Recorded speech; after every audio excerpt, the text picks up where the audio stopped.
insigne villa, en quien el cielo santo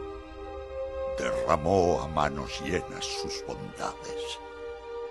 y en los días de gozo fue tu escudo y fue tu amparo en los adversos trances. Tú, villa de Ontinyent generosa, tú, reina augusta del más lindo valle, tú, la de fuentes límpidas y puras, tú,